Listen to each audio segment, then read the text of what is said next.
আসসালামু আলাইকুম। দেশ অথবা দেশের বাইরে থেকে যে আমার ভিডিওটি দেখছেন সকলকে জানাচ্ছি আন্তরিক শুভেচ্ছা অভিনন্দন। আজকে এই ভিডিও আলোচনা করব 8 থেকে 10টা পিস কেজিতে পাঙ্গাস মাছের পোনা, তার পাশাপাশি কেজিতে 4 থেকে 5,000 পিস কেজিতে থাই জাতীয় পাঙ্গাস মাছের পোনা। আমাদেরকে সর্বপ্রথম অনেক চাষিরা প্রশ্নগুলো যে করে থাকে, সেই ক্ষেত্রে দেখা যাচ্ছে আমরা থাই জাতীয় পাঙ্গাস মাছ কীভাবে চিনব বা কোথা থেকে সংরক্ষণ করব বা আমরা কীভাবে দেখে আমরা মাছের পোনাগুলো কালেক্ট করতে পারবো। দেখা যাচ্ছে আপনাদের সামনে এখন যে মাছের পোনাগুলো আমি নিয়ে উপস্থিত হয়েছি, এগুলো হলো অরিজিনাল থাই জাতীয় পাঙ্গাস মাছের পোনা। তা চিনবেন কীভাবে? মাছের গায়ের রং আর মাছের আকৃতি, অর্থাৎ এইগুলো দেখলেই বোঝা যায় এগুলো থাই জাতীয় পাঙ্গাস মাছের পোনা কিনা। আমাদের মাছগুলো দেখেন সাদা রঙের অর্থাৎ বাদামি কালারের ভিতরে থাই জাতীয় পাঙ্গাস মাছের পোনা।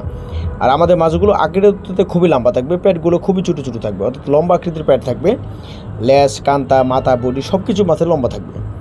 আর যেগুলো থাই জাতীয় পাঙ্গাস মাছের পোনা না, ওইগুলো দেখা যাচ্ছে পেট মোড়া থাকবে, মাথা চিকন থাকবে, লেজ একদম চিকন থাকবে, পেট মোড়া থাকবে, ওইগুলো থাই জাতীয় পাঙ্গাস মাছের পোনা কখনো হতে পারে না। এই যে দেখেন 8 থেকে 10টা পিস কেজিতে পাঙ্গাস মাছগুলো দেখাচ্ছে আমি ভিডিও করে, এগুলো হলো 8 থেকে 10টা পিস কেজিতে।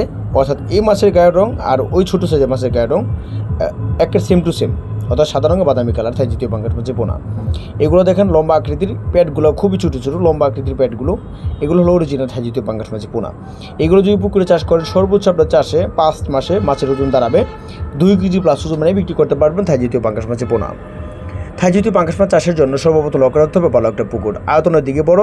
দ্বিতীয়ত হলো পুকুরের জন্য 4 থেকে 5 ঘন্টা রোদের আবহাওয়া পড়তে পারে এমন একটা পুকুর নির্বাচন করতে হবে থাই জাতীয় পাঙ্গাস মাছের পোনার জন্য। থাই জাতীয় পাঙ্গাস মাছের পোনা প্রতি শতাংশে 100-120টা বা 150 পিস করে মাছের পোনাগুলো কালচার করা যায়।